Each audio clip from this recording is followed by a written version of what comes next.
हमने लोकसभा का चुनाव श्री नरेंद्र मोदी जी के नेतृत्व में एनडीए के साथ लड़ा है और इसीलिए आज सभी दलों ने मिलकर के उनको अपना नेता चुना है।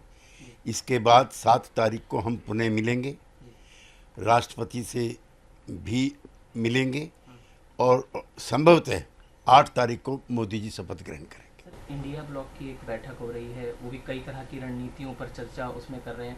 मीटिंग को लेकर भी आपकी प्रतिक्रिया, और जिस तरह से इंडिया ब्लॉक के कई नेता सवाल नीतीश जी को लेकर और चंद्रबाबू नायडू जी को लेकर, आप क्या कहेंगे? नीतीश जी इंडिया गठबंधन के भी संस्थापक थे।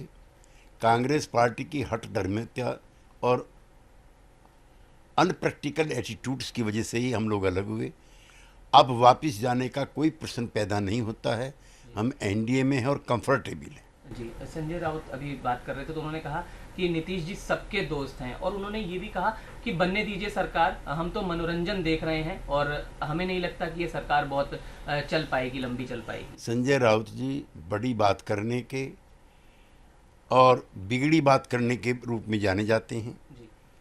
और उनकी इच्छाएं जो इंडी गठबंधन सरकार बनने की है वो कभी पूरी नहीं होगी। जी, एक सवाल महाराष्ट्र को लेकर है। देवेंद्र फडणवीस जी ने वहां पर ये कह दिया कि मुझे सरकार से मुक्त कर दिया जाए, सरकार के कार्यों से। हालांकि एकनाथ शिंदे जी ने कहा कि जिम्मेदारी तो सबकी थी उसमें और मंथन उस पर किया जाएगा। महाराष्ट्र में जो पराजय हुई है जी वो एनडीए के लिए अफसोसजनक भी है और आँख खोलने वाली भी है। जी श्री फडणवीस का वक्तव्य उसी को लेकर के।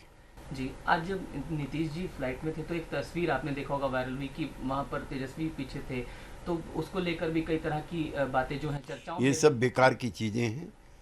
ये सार्वजनिक तौर पर इस तरह की पिक्चरों से कोई राजनीतिक फैसले नहीं लिए जाते और यूं भी इंडी गठबंधन की तरफ से ऊंचे पैमाने पर र्यूमर मॉन्गरिंग हो रही है। और लास्ट में मैं फिर से आपसे इंडिया ब्लॉक की जो बैठक चल रही है उस पर प्रतिक्रिया जरूर दे दीजिए। वो अपनी रणनीति जाहिर है कि कई तरह से तैयार कर रहे हैं, क्योंकि पूर्व में उन्होंने वो अवसर खो दिया जब इंडी गठबंधन से हम बाहर आए थे। समूचा गठबंधन ताश के पत्तों की तरह से बिखर गया। अब उन पत्तों को समेटने में लगे हैं और उनको विपक्ष में ही बैठे रहना है। अपना पूरा कार्यकाल एनडीए की सरकार मोदी जी के नेतृत्व में करेगी।